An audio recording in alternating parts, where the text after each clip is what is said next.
Last রান্না বলতে পারো বাপের বাড়িতে বিয়ের আগে। তো আজ বানাচ্ছি চিকেন। মার জন্য একটু মাছের তরকারি বানিয়েছি বেগুন দিয়ে।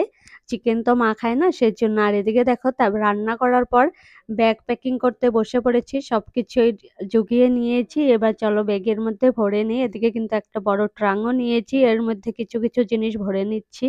যেগুলো দরকারি সেগুলো এর মধ্যে নিয়ে নিচ্ছি। এদিকে কিন্তু মাও হেল্প করছে, মাও ভরছে সবকিছু। তো গুছানো, গুছানো এদিকে চলছে। এদিকে কিন্তু আজ হবে আবার মাটির হাঁড়ির রং।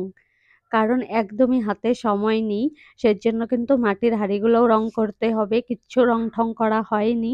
তো দেখো এদিকে আমি গিয়েছিলাম পার্লারে। মানে নেল এক্সটেনশন করতে। এদিকে দেখি আমার কাকাতো ভাই এসে ও রং করছে।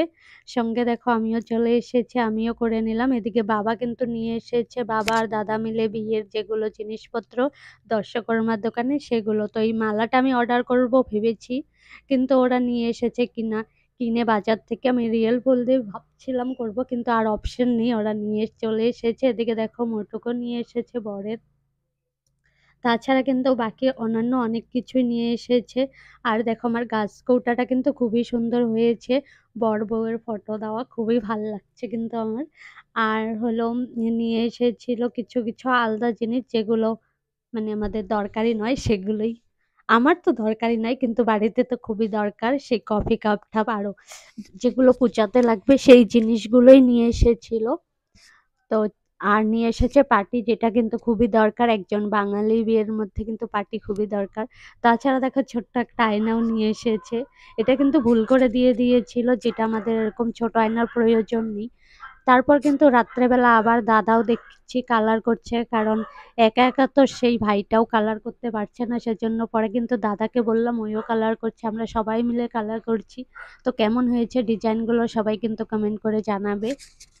অনেক কিন্তু কষ্ট করে এগুলো রং করা হয়েছে, অনেক টাইম লাগে। তো দেখো ভাইটা খুব সুন্দর করে কিন্তু কুলোর ডিজাইনটা বানিয়েছে। তোমাদের কেমন লেগেছে কমেন্ট করে জানাবে। সঙ্গে চালনের ডিজাইনটাও খুব সুন্দর হয়েছে। আর এই ছোট হাঁড়িটা কিন্তু আমি রং করেছি, ডিজাইনটাও আমি বানিয়েছি। তাছাড়া বাকি সব ডিজাইন ভাই বানিয়েছে, দাদা বানিয়েছে।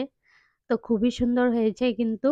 আর আমার নিজের ভাইও কিন্তু অনেকটাই হেল্প করছে, এগুলো রং করে দিয়েছে সব এই লাল কালার গুলো।